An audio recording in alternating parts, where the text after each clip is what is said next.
What's good, y'all? It's Swayze, and today I want to talk about the apology tweet from the official Call of Duty account that came out yesterday.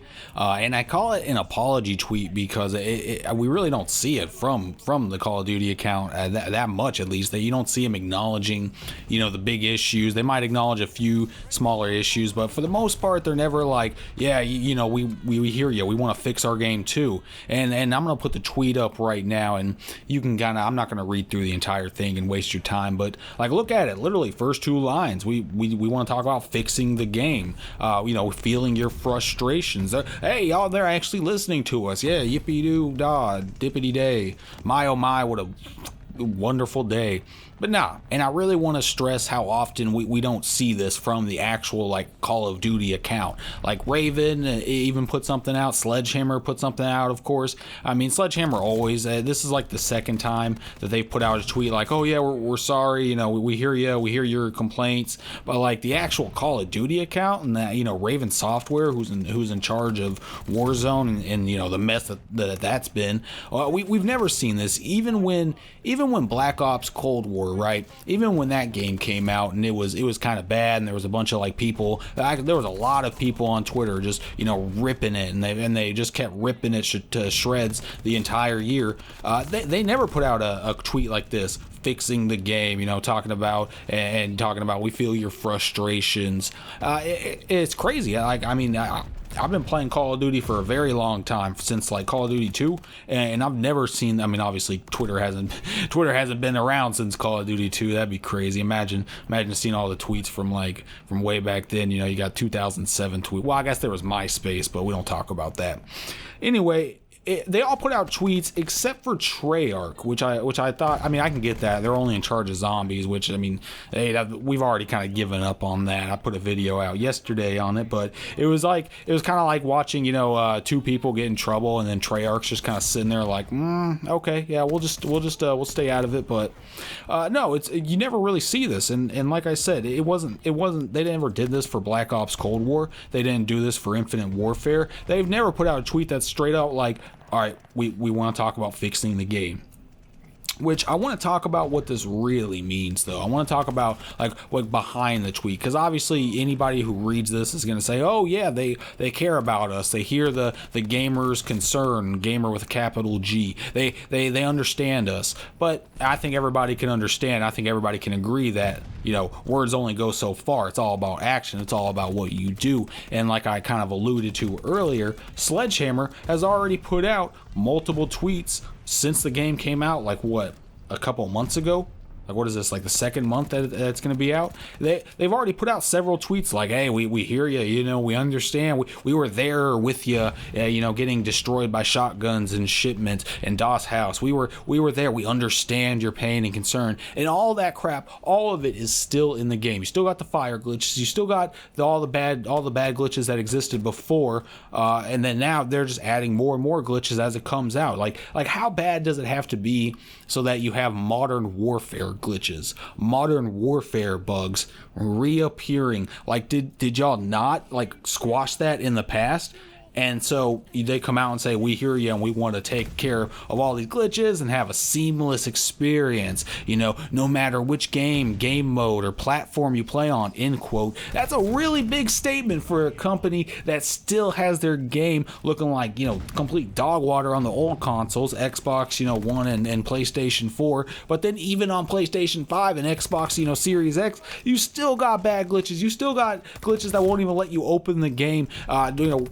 Modern warfare, that put it in the ground, put the gravestone up, do your eulogies, do your prayers. It's dead. It's completely, you can't play it. At least 90% of people can't play it, but you have that happening, and then you also have Vanguard, like I said, looking like crap. Warzone looking like crap for a lot of the older consoles. I hate calling it older consoles because 80% of players, at least, maybe 75 now, but 75% of the player base has the Xbox One, one of the versions of that, and has the PlayStation 4.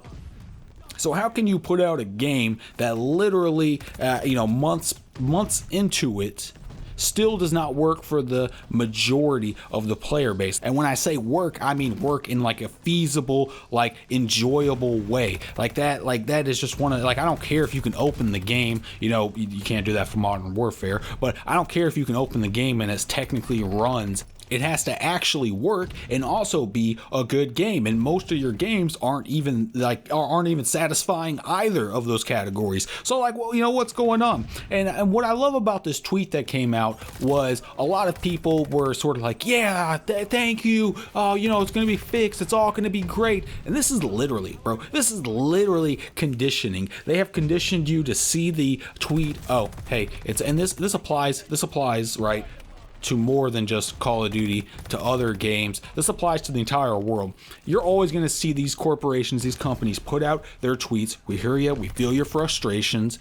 People are going to take that, they're going to say, yay, it's all saved, it's all done. They're going to continue to make whatever improvements, or maybe they do it at an accelerated rate. Maybe they do more improvements over time. They're going to see that. You're going to see that though, and you're going to see people completely, overjoyed, as if the world is fixed and as if the product that you paid $60 for is working as intended. Like, I think it's crazy. Like once again, we don't even have a pause for solo zombies or private match zombies. We still got Warzone not loading for most people and having the map just be like the see-through thing.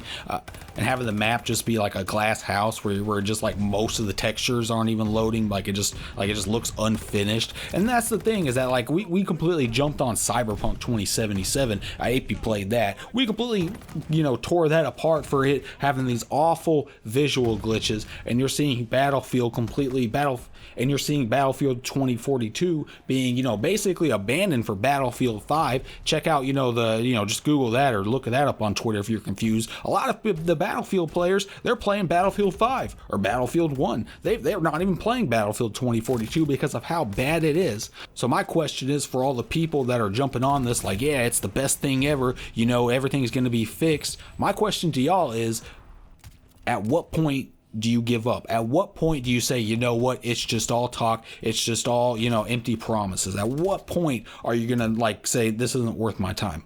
And for a long time, Call of Duty, Activision, the whole, the Sledgehammer, Treyarch, all of them, for a long time, they have assumed that everybody has a very long fuse when it comes to that. They have a very wide sense of what's okay and what's, game breaking.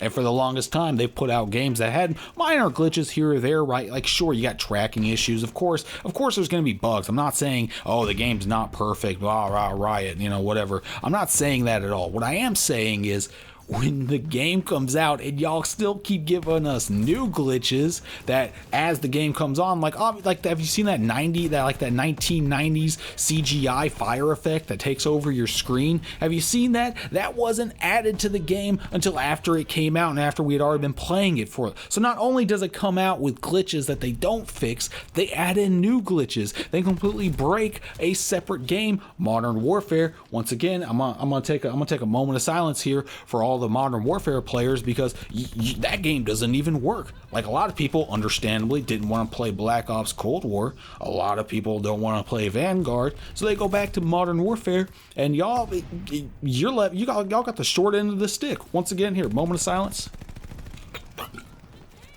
All right, enough of that. I just don't know how it can keep going on. All right, don't be conditioned to this. Like, keep holding their feet to the fire. Keep tweeting at them and letting them know, obviously constructive criticism, but keep letting them know that this ain't okay.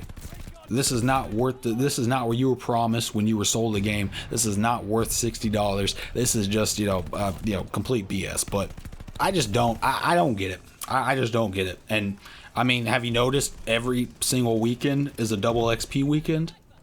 They're trying to keep us, right? And for that, I can't give them props. Like, don't get me wrong, if you made it this far in the video, you probably think I'm just, off my rocker, hating on them. I still play it. I still think there is, a good game in there, and that's going to be the phrase of the century. The game was good at its core.